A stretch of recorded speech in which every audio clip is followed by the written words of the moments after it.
De partout où vous nous suivez dans le monde, nous vous saluons comme d'habitude dans le nom précieux de notre Seigneur Jésus-Christ.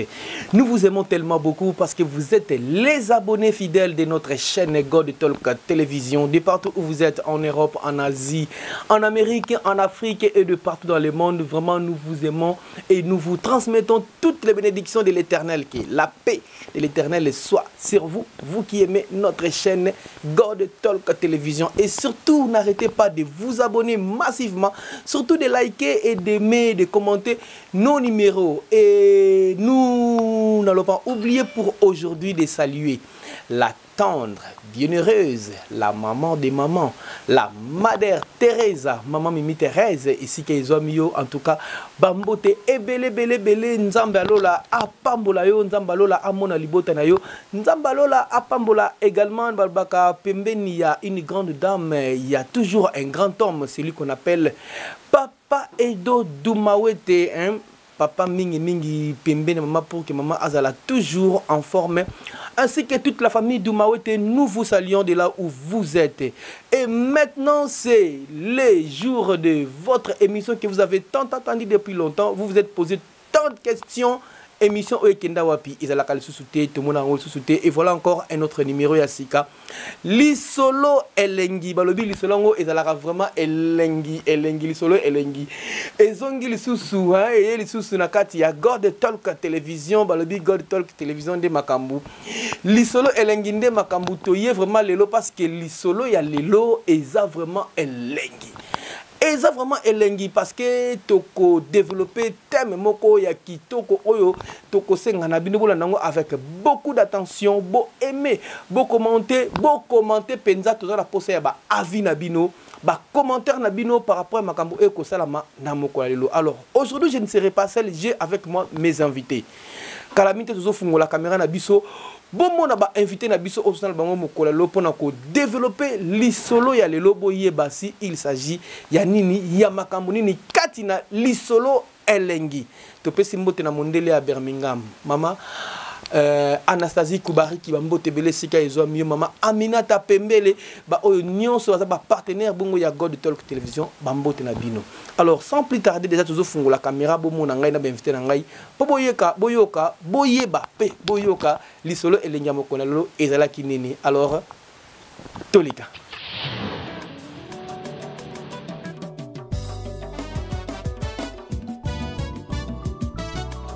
Et voilà, merci de retour sur ce plateau. Comme je vous avais dit que nous avons invité un spécial à Wawa. Donc pour notre bêta lisolo ya elengi, lisolo ngopenda balobi lisolo ya lelo eza penza elengi. À ma gauche, Nazali Bongo na frère Babi, hein? En tout cas le plan de penaka ba serviteur, Yanzambe pena. Donc à ma gauche j'ai ici maître, on l'appelle frère Babi, hein? Biso benga ka maître Babi mais frère Babi. Et puis à ma droite Nazali Bongo na Mère. On l'appelle Mère maman nono, hein, va bengi Mère. Donc nazana bongo na émission na biso lisolo elengi ya mokolo ya lelo maître Babi Mambote na balandi ya God Talk Télévision. Merci beaucoup. Na pesi mbote na bande konyoso na komba Yesu. Lelo vraiment zali mokolo moko ba bengsinga juste poto solo là. Vraiment. To solo là. Na lisolo elengi. Na lisolo elengi, voilà. Donc awa penez ande lisolo ya elengi. Vraiment. Donc oyo tamso soyebaki bon oya yeba nyoso twazate hein. Nzambe nemtayebi nyoso. Mais na ndambu ya moto ayebaka peut-être pe moto moko ko tirer moi message na ope na ko pesa idée nanga. Voilà pourquoi nazawa. Merci beaucoup frère Babi, merci beaucoup. Et puis à ma gauche, comme je le disais, à ma droite plutôt, comme je le disais tantôt, je suis avec Mère. Maman Nono, Mère, bonjour. Bonjour. Mbote na ba landi ya God Talk Télévision, mbote na ba ngonyo surtout. Mbote vraiment na CP na pesi bino mbote na kombo na Yesu Masia. Na zape moko na ba invité na émission oyo. Pona kosola masolo ya elengi. Bino moko bolanda ka soki babi masolo ya elengi. donc na resepela vraiment bolanda biso parce que koza elengi makasi donc tozo développer makamususu toyeba bozindo ya makamususu ya elengi oyo tozo tambola na kati na kozanga koyeba tozo yeba te soki tozo sala ngo na ignorance ou bien tozo sala ngo na koyeba donc toko découvrir ngo kaka eza masolo moko ya elengi na pesi bino nyonso balandi na biso mbote. Voilà, na pesi bino nyonso balandi na biso mbote, c'était là les paroles de Maman Nono, autrement dit Madère. Alors sans plus tarder, ne tozala kaka na kati ya rubrique na biso ya lisolo elengi. Toko passer directement to mona, to yeba si il s'agit de quoi, voilà, s'il s'agit de quoi, makambongo ezanini et loko nini otozoni nga to développer na lisolo na biso elengi. Alors, nakosenga nabiso nabino tolanda makambongo sur ezanini likambongo ezalaki nini et salamaki ndenge nini ezalaki ndenge nini na kati ya lisolo elengi. Suivez avec nous, on y va.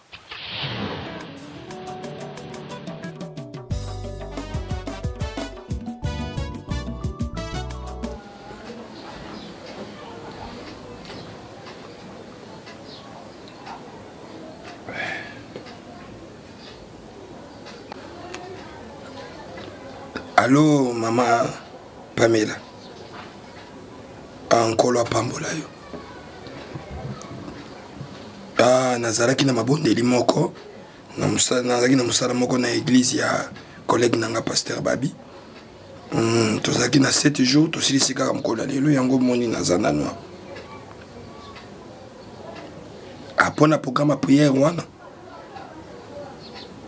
C'est que ceux qui na silisi ya wana zo benga yo poto classer programme pour naza sous lobby na église ya pasteur Fiston na kosala kaka 2 jours kuna ya séminaire. Madame maman papa za bien mais enveloppe et action de grâce na bino botinité. OK. Madame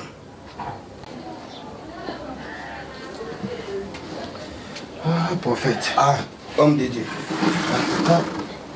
Vraiment.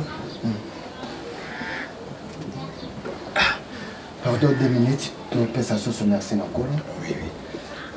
Tondo kolo. Kolo tapé papa, tu peux ça merci. Pamba te ndenge yo lo baka ndenge okokisaka. Merci. Oh, la campagne, merci. Et puis, on solution à mon merci. Merci. Merci, papa. Amen. Amen. En tout cas, prophète, nous sommes Pambola. Amen. Dans mon sala, oyo vraiment, au salle une église, à travers un Zambé, vraiment, on s'allie un Zambé. Parce que bato ba biki ba guérison salami ya ba malade ba biki moi nani o ba yaki na wana o ceux qui a épilepsie oh non à ma grande surprise na moni que non a télémi en tout cas Nzambe a continué toujours à ça les pamboli na les kabo yo sanango le commençons n'est pas encore et voilà pourquoi ngai pe ça qui pambaté et ça qui par révélation Nzamba tel senga que noté na benga yo prophètement pour yo oya ko laisser les bota na Nzambe en tout cas balei o penje senga ki ya molimo mutu na mutazui résurrection na merci beaucoup mosana Nzambe oyo église lengela ki pona yo tant que ki ko laisser les bota na Nzambe to bosa na pété ko kanisela prophète na enveloppe na yango. En tout cas, Nzamba Pambola, homme de Dieu. Merci. Nzamba Pambola paye ya mingi. Non, eza musala Nzambe. Josaba Wumbu Nankolo, à chaque fois que besoin moko ezali photo ya pote son. Amen. Alors Nzamba Pambola yo. Na banza ke.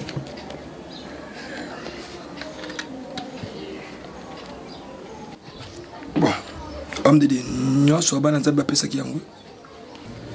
Oyo église bongisa ki yango na prophète. En tout cas, homme de Dieu. Collègue, habité Galate 6. Namoni totanga ka malamte. Tosuka kana 7 na 6. Mais photo kitakati na verset assez, surtout 7 o elandi 6. Nzamba alobi nini na ko kotanga pour makoma nous se faut les kara makomi. Galate 6 c'est lobi que c'est lui qui à qui on enseigne la parole fasse part de tous ses biens à celui qui l'enseigne. Ne vous y trompez pas, on en a 7. On ne se moque pas de Dieu. Ce que l'homme aura semé, il est moissonnera. On est homme de Dieu. Parce qu'on ne peut pas se moquer de Dieu. Est-ce que on a se moqué dans Nzambe? Oui. Oui, mais dans le prophète. Parce que mbongo yo pesina. Eza obana Nzambe bachete parce que ngai moko na ça la service prophétique. Pasteur. Et puis oyebi que na ba réunion nyonso to kotaka. Il y a ba église, il y a ba pasteur, ozaka toujours na réputation mabe. Ngai. Oui. Prophète. Pasteur Maton doit être en église na yo. Oui. Azonga a réclamé la même chose. Ngana lobité. Non. Oza compliqué na makambo mbongo makasi. Vraiment bilo ba sena Nzambe bozo fan de la non non non non, tu vas dire que mais tant que tu vas remarquer bonga pe na remarquer yango. Ko pesa mbongo Dieu pesa. Ngai moko na moni ba $100 ozo pesa ba plus de 10 personnes ba pesa $100 même. Oh s'il te plaît, oyo bungisa o ezali appel à Nzambe s'il te plaît. Na biso boy. Na bungisa appel à Nzambe yo mto benga kinga musala Nzambe. Non, bon, excusez prophète. Na lo bana. Yo ndo pesa nga mandat. Prophète. Est-ce que yo monaka? Mais non, ezali bénédiction, il y a par nayo, il y a ministère nayo, on a peine à ça ministère ya ngai ndena. Mais ministère nayo grâce na ngai, papa. Une semaine, il y a prophétie. Ngangomba nazo mata, nazo ya monetala yo pasteur, le pasteur ali monele bo, tu ne gênes pas mon frère. Là on doit se le dire. Prophète. On doit se le dire, tu ne gênes pas. Moi je gêne. Nazo na bangomba, na kota ki 2 semaines ya retraite. Ngomba, car pona yao homme de Dieu, collègue. Si kana le belo na makambo sali, je n'ai pas aimé. O makisi comment dirais-je? O matisi to hein? To le to matisi pona enveloppe. Non mais papa. Attends qu'on kata, oui tu dis qu'on kata, mais attends rama kata $1. Rama zo kata crédit $1. Mais yo zo kata niveau oyo katinga yo. Musala nzama moto sala ngobiete. Batu ba pesi ba $100 bataki plus de 10. Donc c'est qui na calculé qui na mbongo wana ce qui moukié fait que ça tape $3000. Prophète. Oye pesa mi. Hein? Est-ce que suko yo zo pesa nga yango? Ce qui pasteur matondo dimaki mbongo ngala ko ndibango te. Mais prophète. Non. Mbongo nyonso ya Galate 6 pesa maki bo pesa nga parce que dans 3 donc nga yo za pesa buto na te pour les donc nga. Mais so o gange la pona Galate. Non. Yo tombaki Galate. Eza Galate to Galate. So qui pasteur Jérémie le andimaka mbongo yo pesa ka nga na pasteur Jérémie. Mais ça la raté. Nga za pasteur Jérémie le yate. Non non non non. O sakali. Oyebi ke musala nzambe. Oyebi na oyebi ba tsuba ya hotel à l'église à cause de makambo nga yo bakisela ngambo. Non, prophète, et l'autre chose, ça l'a été. On a pété aux églises et bon ça qui a été. On a lu l'église est koufa. Église en est koufa. Yayo. Oh, c'est que yo ngopanje la église. C'est que tant on bandote et pèse qu'on bande ko fina bandi minanga misu na. Yo banyo so ko ba mbongo le fait baksa. Non, na ça na ça 7 jours. Na ma no ba ngoma nga gêner le no. Yo gêner ka. Vraiment so na ça qui m'appelle ko na benga ki yo. Merci beaucoup. OK. Et ça peut la santé na santé na yo. Ozola na ndako et na une église no gote ya. Comme il faut la nga na boutu l'intercession. Na la intercession sali musala. Pour le yo katanga mbongo. O sali ni. Non, santé ou ta nzambe. Yo so senga santé te telingate. O ba sena ngambongo. Homme de Dieu babi. Non pas c'est le côté. Mais quand même, yeba ke na sala judo. Ah bon? Oh, olingo beta. Na zambo judoka. Non, olingo beta. Et voilà, de retour sur ce plateau, il y a Lisolo Elengi, en tout cas, Balobi, Lisolo Oyoyo. Et ça vraiment Elengi, Maman Mimi, Thérèse, Nasir Nayo ensemble, Outiko Landa Lisolo Elengi.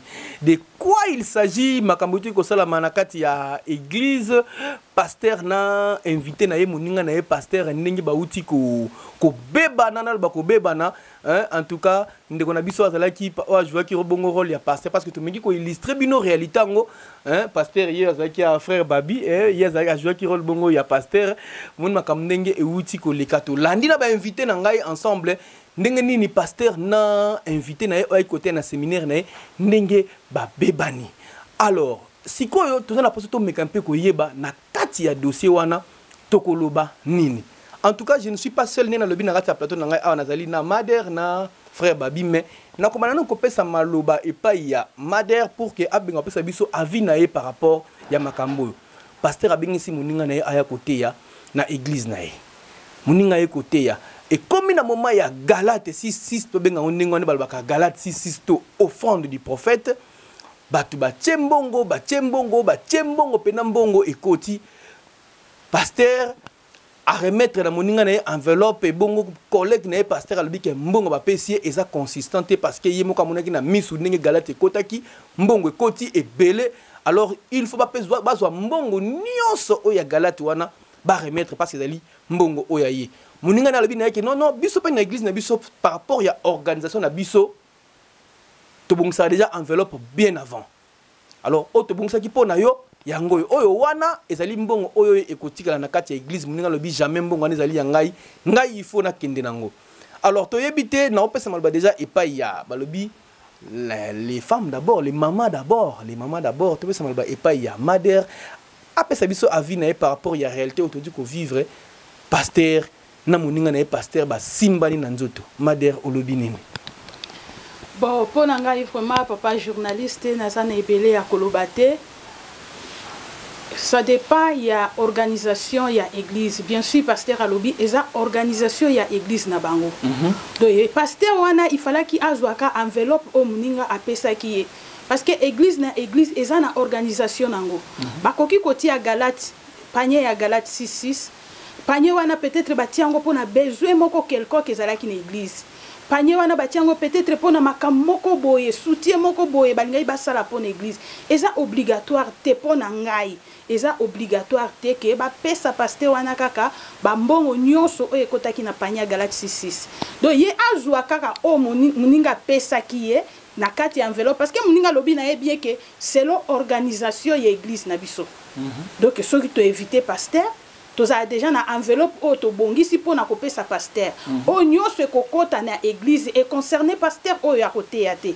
Donc ba pesa ki o ya zwa ki azwa yango atika ko tia trouble na kati église attaque pasteur. Mais Mader na kati o malobate. Ce qui est là qui par rapport au programme to ba na poser la construction to le komoro bo église pourquoi pas ba profiter kana si Galate o ezali mbongo bongo to benga ngona sous une autre forme offrande du prophète. Pour nani nga ba profiter na offrande du prophète parce que ce est vraiment offrande du prophète. Ba pesa prophète mbongo na e akende nango. Eza obligatoire te. Parce que oyo aza kopesa mbongo wana yepe aza prophète. Mutu na mutu aza na programme ya ndaku na ndenge asala kango. Donc pas journaliste yo posa papa hein pas Belcanto. Ngana koki kopesa exemple ke na ye na ndaku na yo na kuti na ndaku na yo lobaka mesa na yo vers efanda te. Mais tant on a yé na ebi ke na ndaku wana programme ya ndaku wana ezala boyebo baliaka na 12h baliaka na 13h baliaka tamsusu na 22h. Na yo ko obligé te kaka na lia parce que biloko beninga na lia kana 10h. Non, na kolanda programme ya ndaku na bino. Donc yé lokola zala ki éviter alanda kaka organisation ya église ya bato. Pour nanga vraiment na moni yango eza makambo tiango matata te ko bunda te ko swana te non. Selon ngai. Vraiment, on est là qui a vu à Mader, maman nono, ma sœur nono, donc qui a vu naie à l'objet que non, ils ont dépendre de l'organisation yandaku nandaku. Alors, toke na mupanzi tout na frère nabiso babi par rapport na ye a vu naie ezanini, nandenge tomoni pasteur na prophète ou qui côté na église ndenge ba bebani likolo ya mbongo, ba bebani likolo ya mbongo ya Galate 6:6. Autrement dit, offrande du prophète. Il y a le bika kambongo wana eza ya ngai. C'est kota ki $10,000 ou pesa ngai $10,000 na ngana kenango. C'est kota ki ata sando boko pesa ngai nyonso na kenango. Na ebite olobi nini ndeko na biso babi. Merci beaucoup ndeko Belcanto.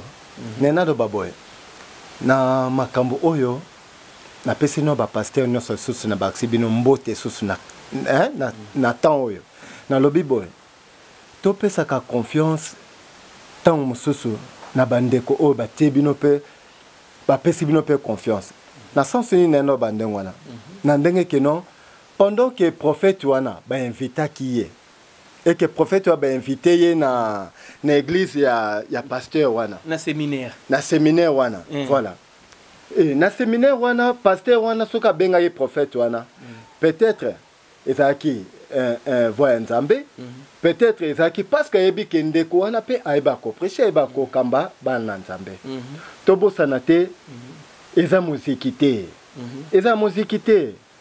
eza ka anniversaire te oyo zo mona okeno te loko ngai nde na yebi ko sala feti na kesa feti oyo après feti oyo en tout cas ngai nde fona zo ba cadeau nyonso na kenango te la fête na libala ba cadeau non se ayo oui peut-être na sens wana nde batu lelo basana nzambe bakomo bosana oyo ya bango appel basana entre na nzambe et maintenant par là nena lo banene yo ndeko oye kobondela oye ko kamba na temps oyo ndeko pasteur apesi yo cher ndeko salelanga monine oyo pona okamba pe bana ezali appel et maintenant on appelle wana ko salango tarif te ko sengelango tarif te ko zela pe tarif te oyo ekopesa mela wana ezali oyo nzambe abongisa pona yo il faut te croire toujours na nzambe parce que to abana nzambe to ebite na oya mateya hotel sai batu nzambe ondimisi batu nzambe e komi na côté enveloppe o komo talango na côté cher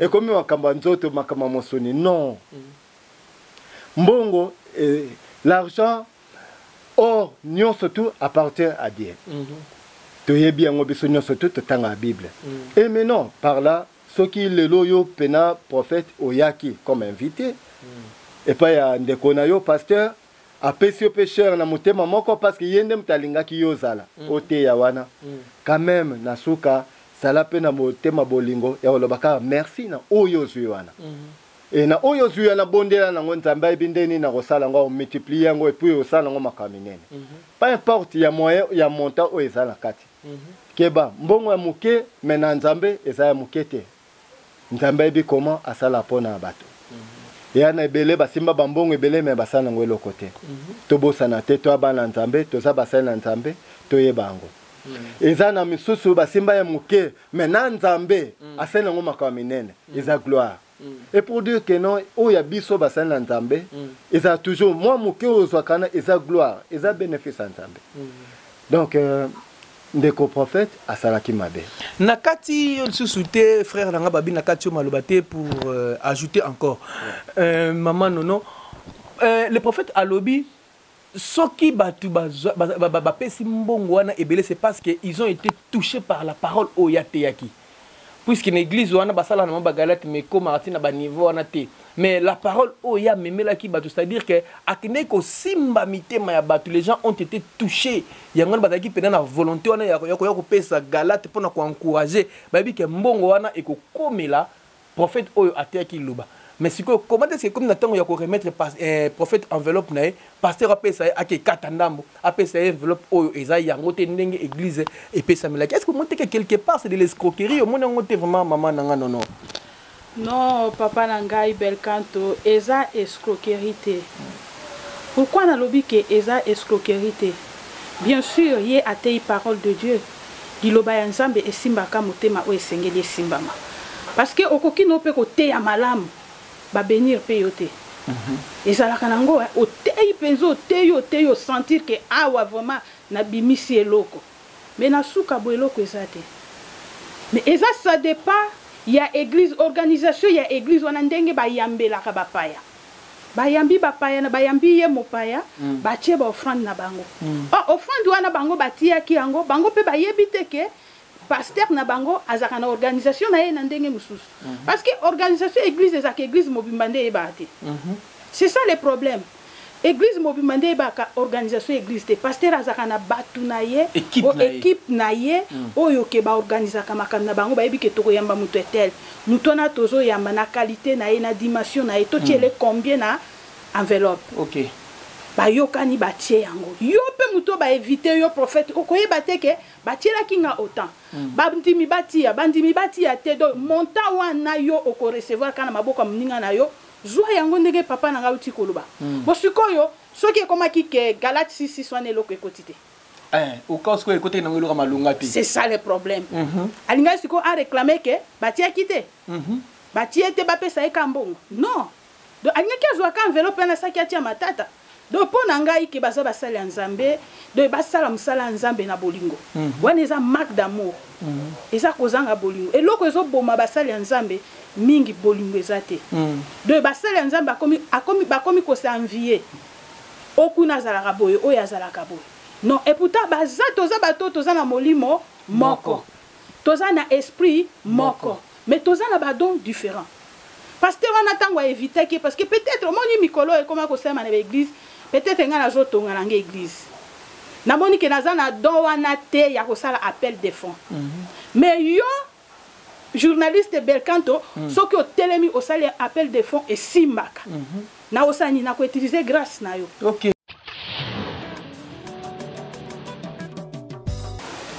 Oui, par rapport à question Oyo Tuninga entre les deux pasteurs, Oyo Basali du Spit pour Namakambo Itali Galate 6.6. La première des choses, pasteur invité, et là qu'on a Koloba, est-ce que Ayebi programme, il y a organisation, il y a église, on a comment ça marche, la première des choses. Au Sokayebi, comment l'église va organiser. Moi, ça m'inquiète parce que chaque église, bazana ndenge na bango ba jiraka, ba programme, il y a ba offrande, il y a ba galate, quel que soit que tu es invité. Cela ne dit pas que ceux qui basali appellent des fonds concernant galate, yo koki ko se contenter na ba entrer au union ce côté. Wane zali manque ya éthique. Deuxième élément, ezali cupidité. Parce que comment tu peux fixer tes regards? Parce que peut-être bango baza organiser na ndenge na bango parce que oyebi vision na bango te, oyebi organisation na bango te, oyebi te comment ba fonctionnaka. Mais yo tel que omoni que ba entrer côté missionnaire vocaliser na ba entrer na bango.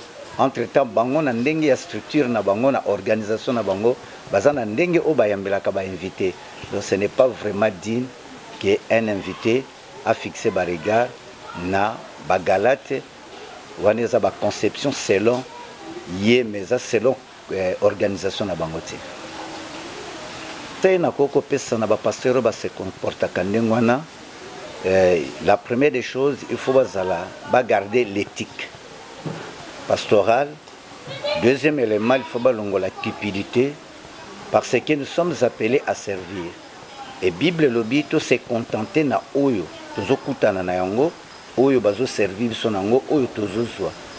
Alors ceux qui tozo fixé ba regard ndengwana et ko sala soni pona biso ba pasteur surtout bana oyo tozoko gérer lokola bandimi nzamba tia na disposition na biso ceux qui bazo mona biloko ndengwana mingi bako perdre foi mingi pe bako kota na monde moko ya koloba que nous sommes en train de faire les aventures. Or nous sommes des serviteurs appelés pour servir Dieu. Alors Mbongo c'est Dieu qui nous bénit parce que zana bakamu susu nga personnellement na koloba babengi sakanga une fois na mboka oyo nani babenga kaoni Kimbwala. Mais je suis allé prêcher à Kimbwala dans une église protestante. Moi je suis de l'église de Réveil, mais je fais une semaine il y a prédication. Alors babenga nga pona ça l'appel de fonds. Mais na garda ki betik nga quel que soit tout ce qui était entré là-bas, et c'est là qui préoccupation ngate, je suis allé pour faire le travail de Dieu, je suis allé pour aider ces gens-là, ba koka ko ça l'appel de fonds pour la construction ya église na bango. Alors ce qu'on m'avait donné, ça suffisait pour moi, na zwa ki na siminzela pe na zongi nanga. Alors na koko ça la cupidité te, non totika cupidité, peut garder ba éthique na biso. Voilà le conseil que je peux donner à mes frères tant que serviteurs de Dieu. Bon, pour Nangaï, tonton Roger, n'a pas baboye. Tant que Bengisi o ya côté na quatre église et que batie panier à offrande du prophète ou ba pambola moto yo à lesi batulo banzambe na l'église mususu bazwaka mbongo na mbala mo batie na chasser sans pourtant ba compter ba kayinka lisite na chasser parce que mbongo na yé. Mais par respect par ba norme quand même bako tambongo frosé ne va ko bungisa yango sans pourtant kolongola un cas nyonso wana ko ambala ngo se ko tala enveloppe et ko tuna enveloppe bo pesi à qui des droits. Mais o esalami wana eza juste motema nde esali bien té parce que bien sûr garde ton cœur plus que tout parce qu'il pas me par rapport à motema. Oh motema da kasanduku motema da ki animé na jalousie na cupidité ya komona ke ah mbongo ngo bimie belé boy nyoso ka ya zwango mais bilé aller si batu eza plus que mbongo wana parce que za bilé oye ko sala misala na ba vie ya bato ya bato so ba yambaki Yesu lokola mokonto mbix ba yambaki Yesu te ba yambiye na nzela moto na Nzambe mais o esalami wana eza bingango cupidité kilokoso ya mbongo yango no moni faut que ça l'effort ya kolonga mbongo okoza pasteur mais non longi mbongo te okoza pe mutu simple kaka boye mais batalisio devant mbongo boye ou bien député ou bien sénateur ou bien mutu mo à niveau présidence mais yembo boko tikela ngote tedaki nécessaire de déclarer mbongo wana parce que musa nzambe silite parce que blo mustango yo déclarer ndengo wana quelque part okangeli omikangeli porte na yo soki na nzela mutu ngo monda ba église mususu ngo le kapona pa côté ya sango malamu monter directement lisone betami bien tse betem bien ata mukete tedaki important tse parce que edaki ring tse o fallait simalango fallait nani ba kobini c'est nani ba kobete ba de vite que c'était pas ça fallait souka l'amiable parce que blora boye sur ba tabarezo soso ba zuango et que ba publier ba to ba bundi pona offrande du prophète côté que belé ba pesi ndambo monte que au leto de peuple monde ya ténèbres to peuple monde ya lumière monte que tout ça la manka na monde ya lumière ni ba ok na monde ya ténèbres parce que no akutu bango o baza comme exemple na biso mais ba ko simoter mbongo te ba ko simoter problème ya mbongo te ba comme ti na po ya ko simba na nzoto ya ko bunda bon so soki moko avimbi yo folote ya lobi na livimbi di wana o monte ko hotel à l'église o ba no pasteur a empêché te pasteur a été vimbididi dans le kofi par son collègue pasteur manque il y a incompréhension. En tout cas bandeko balandi ngape avi na na ko pesa pour ba homme de Dieu zani. En tout cas makambo yo eza fréquent ezo salema makasi babengi yo na église ya moninga oye koteya oteyi mais kobosana te église nyonso ezalaka na alliance nango ntango ozoteya pe oza na grâce na yo mais oza pe sous alliance ya mokolo église parce que ye nde moto asangisi bato ye nde moto abengi bato nyonso baza wana soki mpe bato wana bayaka te balingi bapesa te mais soki quand même bapesi yo quelque chose na part ya mosala oyo osali ndima yango nano mais oyo komi mikolo yo et comme taxe. Moi je vous dis une chose, un prophète à lobby batindeli na mbongo karabira na mpesa. Acha na karabira na mutuka po ya. Faut batindeli na mbongo karabira. Batiele karabira po ya côté à l'église. Est-ce que ça là? O bien musala nzamba ngo, bozo sala ngo malamu ou bien bozo basumuka muto salate. Et non seulement ça, ba pasteur opé. Bazo yamba biso na l'église. Moninga yé. Bible le Bible maudit c'est celui qui fait travailler son frère en vain. Ce que moninga sali musala, au monde qui quand même musala wana est remarquable. Musala wana est pas en l'église. Oh il peut bimi paye ça paye quand même le quoi bien. A qui ne paye pour ne pas éviter de beaucoup. Cupidité fait long. D'abord le royaume des cieux. Et le reste est Rosanasima. Et l'autre photo bunde la calérone de l'église est anine. Balobi tous ces dons, les 5 ministères au Bapesaki, ils ont un perfectionnement des saints. Ils ont un pote et sunga bana nzambe bakende lola. Bit na biso to ma bana nzambe na lola. Oyeko ya wana e ya 10 000 e ya 100 000 tondi mayango bongo. Mais bit na biso zakaka moko lola. Bit na biso za nini lola. D'abord le royaume des cieux, peupler les ciels. Ce que ce biso ba pasteur, to komi ko wele la mbongo na niveau oyo. Bongo to kote ya ba comédien ni. Tokotea ba musicien nini tokotea ba kuluna nini bango ba wela mbongo tokotea ba konza mboka nini tokotea ba biso mo pasteur de hôtel mato ba te ba député nazo mona ba pasteur mikolo ba komi et puis nkama mbongo eza concurrence ya somi mutu ka cher yo poko est-ce que grâce na yo za grâce na ye ata somi mutu ka cher eza ta na ye alors ba bandeko ba pasteur ba surtout ba prophète bozo ba église makasi ba prophète professeur Isaïa côté kate. Vous avez reçu gratuitement, donné gratuitement. Au pona pesa au prophétie, c'est là nous $100. Ya nini comment mawapi? Et comment mawapi? To changer. Mentalité na biso est changé. To zongela po yambi na biso ya kala. Tango to ndimela ka nzambe, to yeba ka mbongo te zo sa nzambe na motema bibi. tobosa na mbongo tosala na nzambe. Malgré tozo seka, malgré tozo koloba, malgré mais toza na posa vraiment ba commentaire na bino bandeko bana nzambe. Parce que lingomba lelo ezoke na kobeba makambo bele toza ko bika kati na lingomba ezoko décourager bato mususu baza na posa ta ya ko sambela te vi ba réalité oyo ezo tozo mona na kati ya église na biso. Surtout molimo ya cupidité et tondi na kati ya église ba pasteur ba comme na posa ya mbongo lokoso ya mbongo makambo bele balingi mbongo makasi. Yango wana ezopesa susu courage te mais balobi to sauver lingomba na nzambe to sauver église de Dieu. Voilà pourquoi toza na posa ya ba commentaire na bino par rapport ya makambo oyo ya réalité oyo euti kolika. Hein to uti kolanda ba commentaire ya ba pasteur ndenge balobi balobi par rapport ba avis na bango par rapport ya likambo oyo yo vraiment to ape na posa ya commentaire na bino nazozonga epai ya maman na ngai ma sœur nono pour na pesa biso moi avis na ya suka commentaire na ya suka par rapport ya lisolo yango kaka oyo euti ko confronter pasteur na prophète maman nono o bakisa nini na makambo nyonso euti koleka. Bon na makambo nyonso euti koleka oyo ngana kosenga kana basali ya nzambe baza na motema ya se motema ya kokita kwa mosali ya nzambe atalelaka mutu oyo abengi ye.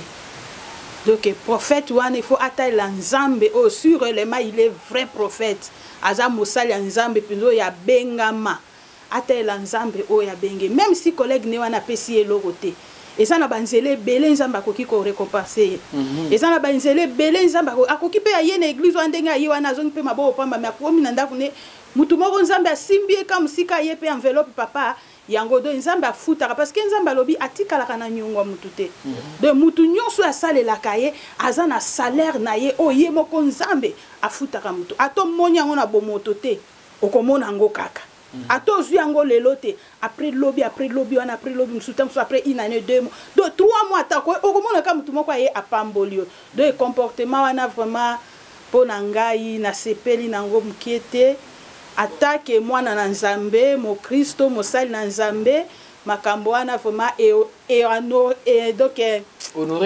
honoré biso basali ya nzambe te et honoré penza pe corps de Christ te parce que mwana moko abebisaka libota mobimba réputation ya libota nyonso. OK donc on a ngai ka koloba yango wana na sengi pe na bandeko ba s'abonner belé ba s'abonner bati ba s'abonner ba pesa pe ba commentaire na bango toza na vraiment na posa par rapport à makambo yo et pesa biso susu mayele ya kosa susu ko luka susu ko sa pe ba émission malam. Merci beaucoup ma sœur Nono en tout cas boyo ki ndenga lobi que toza na posa ya ba commentaire na bino vraiment par rapport à sujet parce que peut-être de nous trois toza un peu limité mais ba conseil na bino commentaire na bino vraiment et permettre biso to yeba ko kabola likambo o s'opposer bande ko na biso pasteur na prophète na zonge na ngambu ya frère na biso babi ayi biso peut-être le banaye ya suka par rapport ya confrontation ya pasteur na prophète o ayaki bongo côté ya likambu ya Galate 6:6 au vendre du prophète o elingi epanza lingomba frère na biso babi na habité okobakisa nini na nyoso o utikolo ba manesika o. Merci beaucoup na basela nzambe nyoso nde bopesa matoi na bino botiraki tension na bino pona koyoka biso na bisa bino lo moko na bandeli ya Bible tina suka Bible c'est l'amour vraiment batea kakaka bolingo peu importe ya verset na c'est l'amour et Dieu est amour et na amour wana biso basala nzambe to lata yango tant que so représenter nzambe lata bolingo lata amour du prochain lata amour sincère sala nango zana bolingo solo envers bandeko na ona baningana tala yo oteyaki na 3 jours wana ozaki donc côté ya koningana ko ganga pensa ya kotalisa bato keno baza na bolingo batika kanda batika kindoki boy mais nasuka yo moko oye kosilika kande za nani kande za diable yo moko skolo banano oyo teyaki na oyo sali oza wapi otema kolono wapi et pour dire quoi tobungisa nzela o nzambe amemi biso nango te tobungisa nzela o nzambe atindi biso nango te totia toujours makolo na biso na se na ekulusu totala toujours liwa ya nkolo na biso 3 jours na ye na lycée kwa na ye tozala toujours baoyo toyebaka kolimbisana toyebaka kocomprendre bato toyebaka kozala na motema ya bolingo eza important en tout cas ekoede basali na nzambe peu importe ata soki moto alingaki koleze yo ata na suka soki ngai oza molika moo me soki oza motema bolingo wana oyeba ndenge nini obanalise yango en tout cas totika nzambe aconduire biso tobungisa te oyo ezali nzambe appel ya nzambe na bomoi na biso. Merci beaucoup. C'était là la parole de notre frère Babi. Et voilà, Balobi, les solos, Moeto, ceux qui sont exacts, Babi, n'anglais, Balbaka to be continue. Donc, Tozo, Kontoko, Kobayango, peut-être, Toya, les sous-scopés, sa opinion par rapport à Oeko, Lubama, et pas Yabatu, par rapport à Oeko, par rapport au pays, à commentaire, Nabino. Tokozong, les sous-scopés, Awa, Pona, Koya, Kopesa, les sous moi, Avi, Moussous, na Ono, so Utiko, se, Lubama. Mais, na retenir, et comment na obandiko na ba lobby et surtout na oyo frère na biso Babi auti ko déclarer pena awa likambo etali bongo bolingo tolongo la kipidité molimo ya kipidité ndeza ko panza lingomba kipidité eza malamu te to cha bolingo bolingo balobi tozwaki ya ofele to pesa pe ya ofele tokoki jamais ko monnayer parole de Dieu to le bakeno liloba na nzambe o bona befu bafuta ngai caché tito bana ko senga na ba caché keno bon fait ngapona te ya fo caché na ngai za la ka autant. Bon, on a côté à l'église, on a la séminaire il y a 3 jours, séminaire à 3 jours et à la $1,500. Il y a une semaine et à la caboye. Comment on peut se la facture, papa? Il est mort pour nous à la croix gratuitement. Hein? Et il nous a donné la vie gratuitement.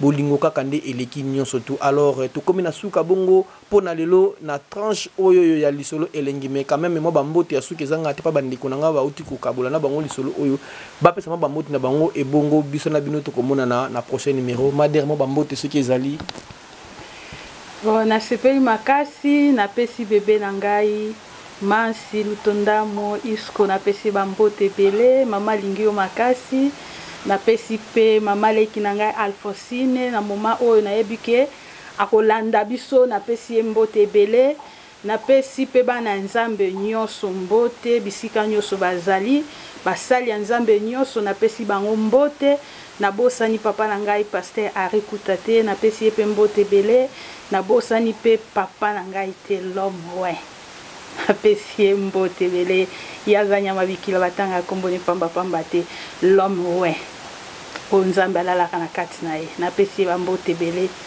wow l'homme to pesi mbote pa ya papa na biso l'homme ba batanga kombo na papa mbate nyama ekila batanga kombo na papa mbate mais Nzambe apambola l'homme esika ezwamiye frère Babi bambote na opa ya nani.